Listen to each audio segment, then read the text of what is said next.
A special train pulls into Sevastopol, where the annexation of Crimea started, bearing trophies from another war. On this vehicle, you can see an 82mm anti-tank rocket launcher. It was seized in January 2017 during the liberation of Aleppo.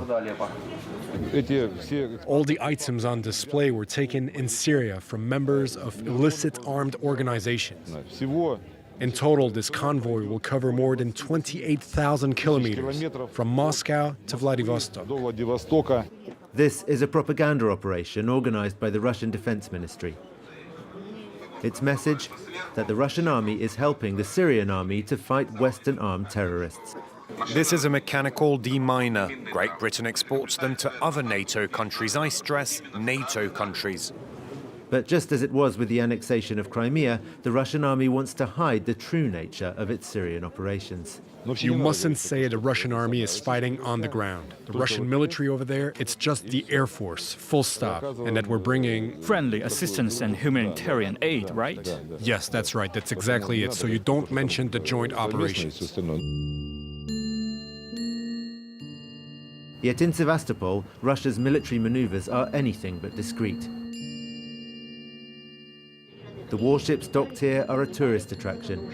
You can even take a boat trip to get a closer look. This ship is used to transport rockets and torpedoes. It's fair to say it is unique. Before the annexation, the fleet was aging and out of use. But since then, a transformation has taken place, before the tour guide's very eyes. In front of us there is a submarine of type 636.3. It's a fleet that was armed 2 years ago. Everything we see in this bay is weaponry that appeared over the past 5 years. There are new submarines and frigates equipped with cruise missiles. Russia says it needs to defend the Crimean peninsula from a potential attack by NATO.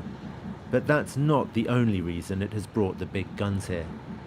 A year and a half after the annexation, the Kremlin started operations in Syria.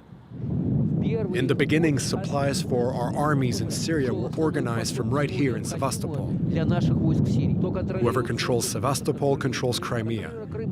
And whoever controls Crimea controls the whole Black Sea basin. Sevastopol is strategically placed in the middle of the Black Sea. It is one of two ports, along with Novorossiysk, used to connect Russia with its military base in Syria at Tartus. And it is thanks to Russian support that the Syrian President Bashar al-Assad is winning the war over there. The plan is now entering its next phase. The provinces of Sevastopol and Tartus have just signed an economic cooperation agreement, worked out by the respective political parties of Assad and Vladimir Putin.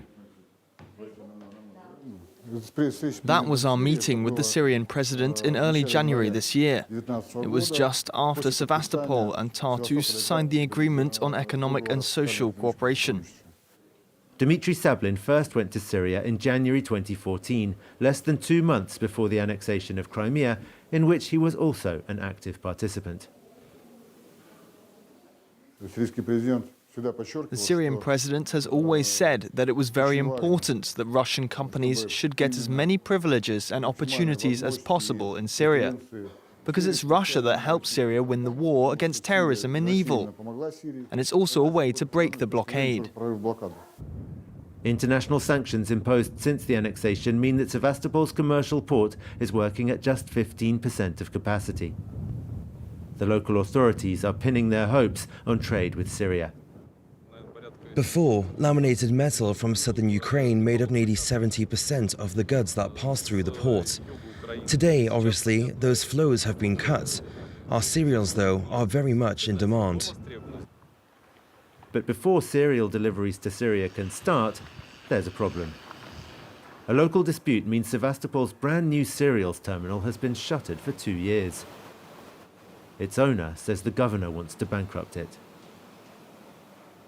The problem is not the sanctions. It's the governor's policies and corruption that are killing us. Dealing with the sanctions and the conditions imposed by the Port Authority at the same time is impossible.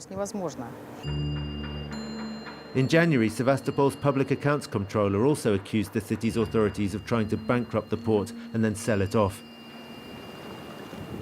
Dmitry Sablin has been tasked with bringing the local branch of United Russia to heel before the next elections. Moscow follows local disputes in Sevastopol very closely.